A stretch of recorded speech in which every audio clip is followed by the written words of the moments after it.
రంగారెడ్డి జిల్లా అబ్దుల్లాపూర్ మెట్ మండల పరిధిలో తీవ్ర విషాదం చోటు చేసుకుంది. సరదాగా ఈతకు వెళ్లిన ఓ విద్యార్థి ప్రమాదవశాత్తు చెరువులో మునిగి ప్రాణాలు కోల్పోయారు. కోహెడ సంగీనగర్ వెళ్లే దారిలో నామాలగడ్డ కుంట ప్రాంతానికి ఆదివారం సెలవు కావడంతో స్థానిక విద్యార్థులు ఈతకు వెళ్లారు. వీరిలో పాంచాల నరేష్ అనే 8వ తరగతి విద్యార్థి కూడా ఉన్నాడు. ఈత కొడుతున్న క్రమంలో నరేష్ ప్రమాదవశాత్తు చెరువులో లోతుగా ఉన్న ప్రాంతానికి వెళ్లడంతో నీటిలో మునిగిపోయాడు. సమాచారం అందుకున్న అబ్దుల్లాపూర్ మెట్ పోలీసులు వెంటనే సంఘటనా స్థలానికి చేరుకున్నారు. గాలింపు చర్యలు చేపట్టి బాలుని మృతదేహాన్ని బయటకు తీశారు. అనంతరం పోస్టుమార్టం నిమిత్తం మృతదేహాన్ని స్థానిక ప్రభుత్వ ఆసుపత్రికి తరలించారు. కేసు నమోదు చేసుకుని దర్యాప్తు చేస్తున్నామన్నారు పోలీసులు. సెలవు రోజుల్లో పిల్లలు చెరువుల దగ్గరకు వెళ్లేటప్పుడు తల్లిదండ్రులు అప్రమత్తంగా ఉండాలని పోలీసులు సూచించారు. నరేష్ మరణవార్త తెలియడంతో గ్రామంలో ఒక్కసారిగా విషాదచారాలు అమ్ముకున్నాయి. చిన్న వయసులోనే బాబు మృతి చెందడంతో తల్లిదండ్రులు, బంధువులు కన్నీరు మున్నీరుగా విలపిస్తున్నారు.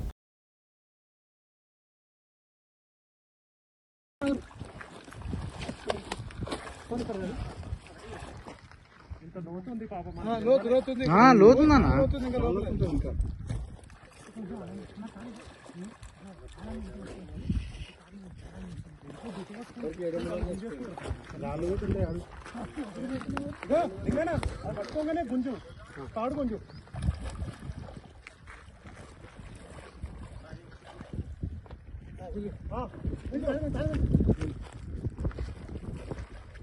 ఇక్కడ కప్ప ఉంది, చూడు కప్ప ఉంది, కప్ప ఉంది, ఇంకా కప్ప ఉంది.